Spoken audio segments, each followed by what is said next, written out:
नमस्कार नमस्कार नमस्कार। मेरा नाम है राजीव कुमार बजाज। आप देख रहे हैं इनसाइट विद आरकेबी यानी आरकेबी का ज्ञान ऑन डीआरवी न्यूज़ चैनल। और अगर आपने अभी तक डीआरवी न्यूज़ चैनल को सब्सक्राइब नहीं किया है तो कृपा करके उसको सब्सक्राइब करें। Right hand side bottom corner subscribe button, please click on the bell icon, यानी जहां पे घंटी बनी हुई है उसके ऊपर जरा क्लिक करें। फिलहाल for the first time in a long time, congratulations to Mumbai में 2000 से कम cases in the last 24 hours and पूरे महाराष्ट्र में 40,000 से कम।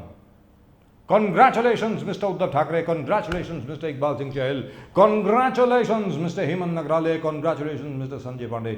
Fantastic. Absolutely lovely. Rajesh Tope साहब हेल्थ मिनिस्टर, उद्धव ठाकरे जी मुख्यमंत्री, इकबाल सिंह चहल बीएमसी कमिश्नर, कमाल का काम किया है, बिल्कुल कमाल का काम किया है। आपको साधुवाद, जबरदस्त, वंडरफुल, एब्सोल्युटली वंडरफुल वर्क। लेकिन जंग जारी है।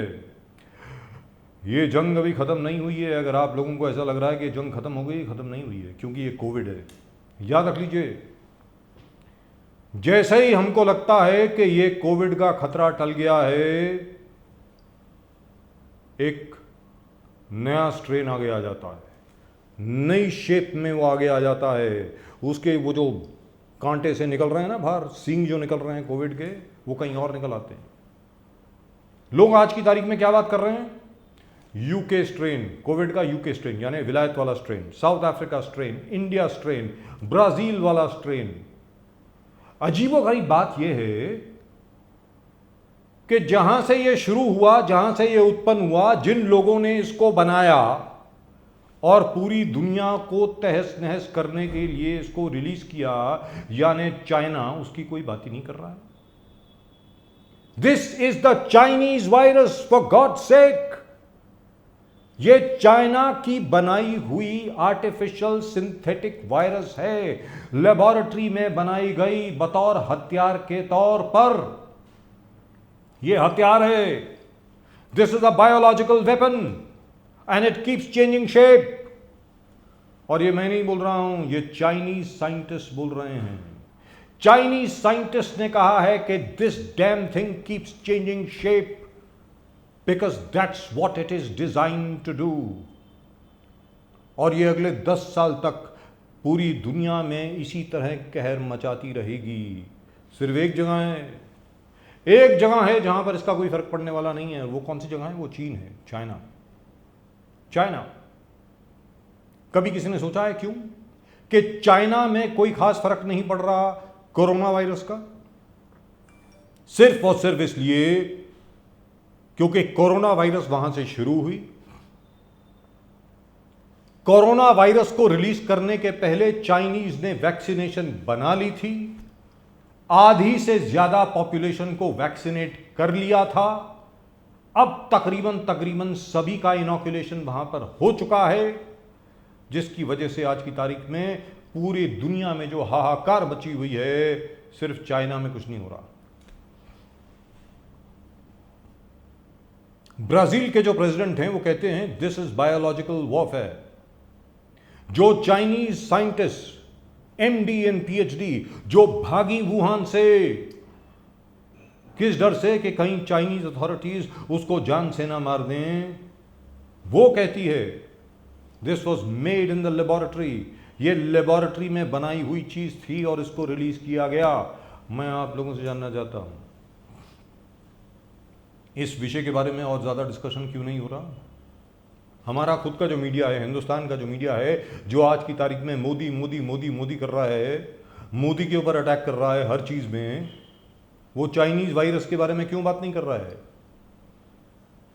जितने भी बड़े बड़े चैनल हैं, अंतरराष्ट्रीय चैनल, सीएनएन हो गया, सीबीएस हो गया, एबीसी हो गया, एनबीसी हो गया, स्काई न्यूज, बीबीसी, ऑस्ट्रेलिया के जितने भी चैनल हैं, एबीसी वगैरह वगैरह वगैरह, क्या कर रहे हैं? वो चाइनीज वायरस के बारे में क्यों बात नहीं हो रही? Why are they not speaking about the Chinese virus? This is the Chinese virus. You can not get away from that, but they are getting away from that. यहां पर जो हमारी वामपंथी आदर्शों कहेंगे या वामपंथी प्रवृत्ति के जो लोग हैं, वो आज की तारीख में सिर्फ और सिर्फ मोदी को अटैक कर रहे हैं।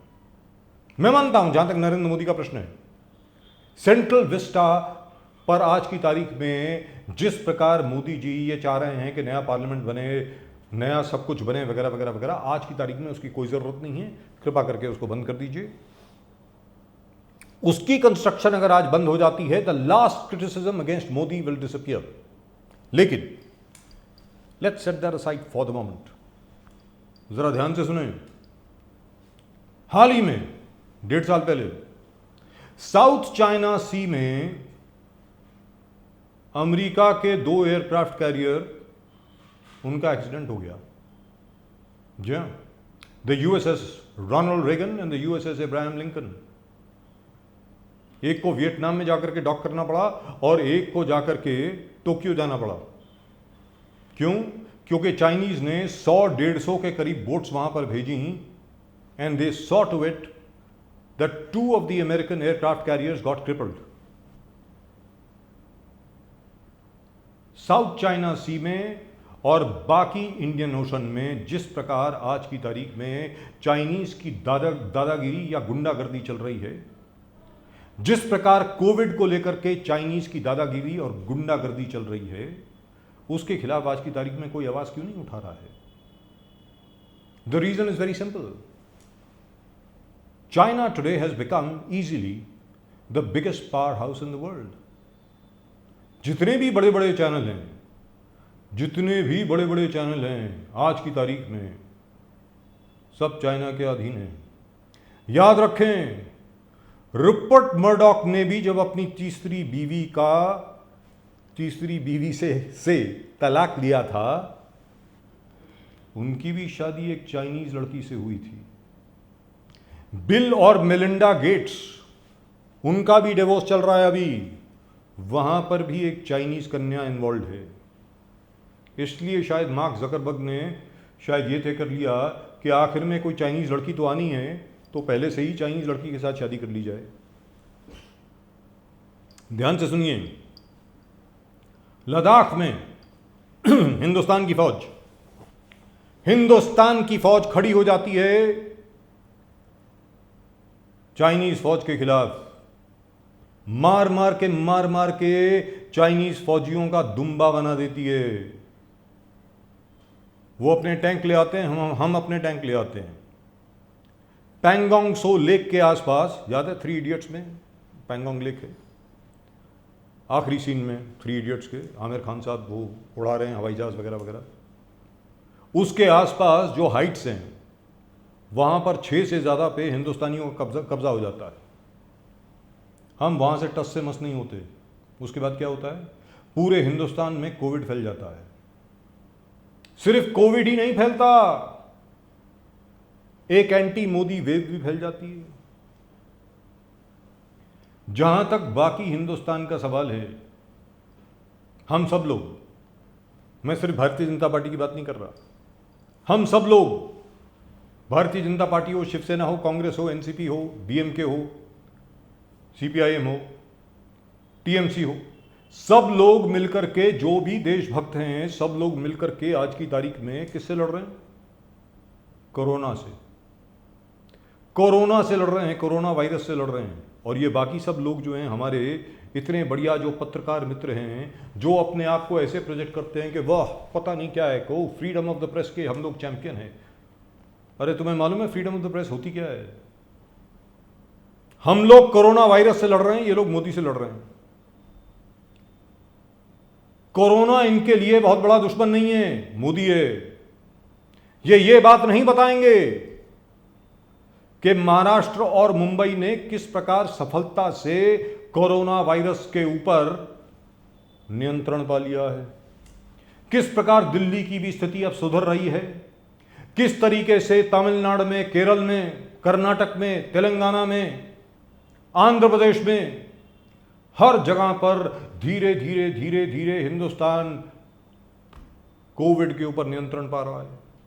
ये बात नहीं कहेंगे, सिर्फ और सिर्फ ये बात कहेंगे कि मोदी जिम्मेवार है, मोदी जिम्मेवार है, मोदी जिम्मेवार है। कोरोना रहे ना रहे, मोदी को जाना है। बस। और मोदी को क्यों जाना है? जैसा कि मैं अपने 3 प्रोग्राम में पहले बता चुका हूं, मोदी को इसलिए जाना है क्योंकि बड़ी बड़ी फार्मा कंपनी, बिग ऑयल, बड़ी बड़ी ऑयल कंपनीज, उनके प्रोडक्ट उनकी प्राइस पर यहां पर बिक सकें। तो अपने जमीर को बेचना इन लोगों के लिए that's a very very small price to pay, बहुत छोटी कीमत है। ये वही लोग हैं, ये वही लोग हैं जो आज तक अपनी गुफा में छुपे हुए थे, बाहर नहीं आ रहे थे डर के मारे। आज सबको मौका मिल गया, कोरोना की वजह से सबको मौका मिल गया चिल्लाने के लिए, चीखने के लिए कि देखो मोदी ने किया, मोदी ने किया, मोदी ने किया। अरे क्या किया मोदी ने? जैसा मैंने पिछली बार पूछा था, क्या मोदी ने किसी आरएसएस शाखा में बैठ करके क्या कोरोना वायरस बनाई और आपको रिलीज कर दी? और यहां पर सबसे बड़ी बात आती है मुंबई में। चलिए, इकबाल सिंह चहल साहब और हमारे जो माशाल्लाह क्या नाम है इनका, उद्धव ठाकरे साहब, इन सब लोगों ने बहुत अच्छा काम किया है, ज़बरदस्त काम किया है, मानते हैं। लेकिन यहाँ पे मुंबई के लोगों का बहुत बड़ा हाथ है। मुंबई के लोगों ने मिलकर के ये तय किया कि अगर किसी को बिना नकाब के कहीं देखेंगे तो हर कोई जाकर के उसको बोलेगा, भैया जी ये है मास्क, आप पहन लीजिए। आपको मरना है, आपको आत्महत्या करनी है, आप शौक से करिए, हमें तो बख्श दीजिए, हमें तो बख्श दीजिए। यह है मुंबई का कल्चर, यह है महाराष्ट्र का कल्चर। और यहां पर भले ही उद्धव ठाकरे और नरेंद्र मोदी के बीच में राजनीतिक भेदभाव हो, लेकिन कोरोना से लड़ने के लिए कोई भेदभाव नहीं है। जहां तक देशभक्ति का सवाल है, देश हित का सवाल है, भले नरेंद्र मोदी हों, उद्धव ठाकरे हों, शरद पवार हों, सोनिया गांधी हों, जो मर्जी हों, सब लोग एकजुट हैं, एक साथ हैं। लेकिन कुछ लोग ऐसे हैं एनजीओ वाले, कुछ लोग ऐसे हैं अजीबो गरीब ऑर्गेनाइजेशंस वाले, जिनकी दुकानें एकदम बंद हो गई थी। वो आज भी मौका ढूंढ रहे हैं किसी भी तरीके से हिंदुस्तान को कमज़ोर किया जाए, हिंदुस्तान को कमज़ोर किया जाए और अंदर से कमज़ोर किया जाए। और कोरोना एक बहुत बड़ा मौका था। फिर बोलता हूं, कोरोना तो एक बहाना है, नरेंद्र मोदी निशाना है। क्योंकि नरेंद्र मोदी सामने खड़ा है, नरेंद्र मोदी सामने खड़ा है ये कहते हुए कि जहां तक हिंदुस्तान का सवाल है, देश के हित के सामने और कुछ नहीं है। और मैं आपको आपके प्रोडक्ट्स, आपकी दवाइयां, आपकी कीमत पर मैं नहीं बेचने दूंगा। इसके ऊपर जीएटीटी जो है, डब्ल्यूटीओ जो है, इस पर हिंदुस्तान की लड़ाई चल रही है बहुत ज़बरदस्त, अमेरिका से, यूरोप से, यूके से। और आज तक हिंदुस्तान टस से मस नहीं हुआ। इसलिए टस से मस नहीं हुआ क्योंकि जो देश के हित में है उसी पर मोदी काम करेगा। याद रखें, आज इजराइल की आप एग्जाम्पल दे रहे हैं, उदाहरण दे रहे हैं। भले ही फिलिस्तीनियों के खिलाफ इजराइल जो भी कर रहा है बड़ी घिनौनी हरकत है, हम सब लोग फिलिस्तीनियों के साथ खड़े हैं। लेकिन जहां तक इजराइल का प्रश्न है, इजराइल का कोई शख्स ऐसा नहीं होगा जो देशभक्त नहीं है, जो अपनी सरकार के साथ नहीं खड़ा है। सरकार के साथ, बिन्यामिन नेतन्याहू के साथ नहीं, सरकार के साथ। वही हाल हिंदुस्तान का होना चाहिए। लेकिन अफसोस से कहना पड़ता है कि जहां तक हिंदुस्तान का सवाल है, हिंदुस्तान में आज भी ऐसी गद्दारों की भीड़ है जो कि ये मौका ढूंढ रही है कि किसी भी तरीके से हिंदुस्तान को कमजोर किया जाए, कमजोर किया जाए। और ये सब लोगों को कहा जाए, हाँ चलो ठीक तो हो गए हो, लेकिन ये किया मोदी ने। अरे चाइना ने किया है भाई, चाइना का नाम क्यों नहीं लेते हो? क्रिश्चियन अमानपुर के साथ आप इंटरव्यू में बैठते हैं CNN पे और चाइनीज वायरस का नाम एक बार भी नहीं लेते, वुहान वायरस का नाम एक बार भी नहीं लेते। एक बार भी आपके मुंह से यह नहीं निकलता कि यह एक मिलिट्री वेपन है, मिलिटराइज्ड वेपन है, जो कि हिंदुस्तान के ऊपर रिलीज किया गया है। आपके मुंह से यह बात नहीं निकलती। इसलिए नहीं निकलती क्योंकि भले ही लाखों करोड़ों वुहान वायरस से, कोरोना वायरस से मर जाएं, लेकिन मोदी जाना चाहिए। मैं फिर आपसे बोलता हूं, जरा ध्यान से सोचिए, इसके बारे में जरा ध्यान से सोचिए। आपको कौन सा हिंदुस्तान चाहिए?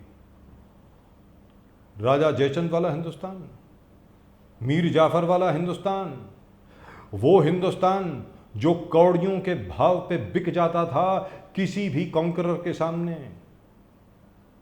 कोई भी आक्रमण करने आता था तो यहां का जो भी राजा था बिक जाता था।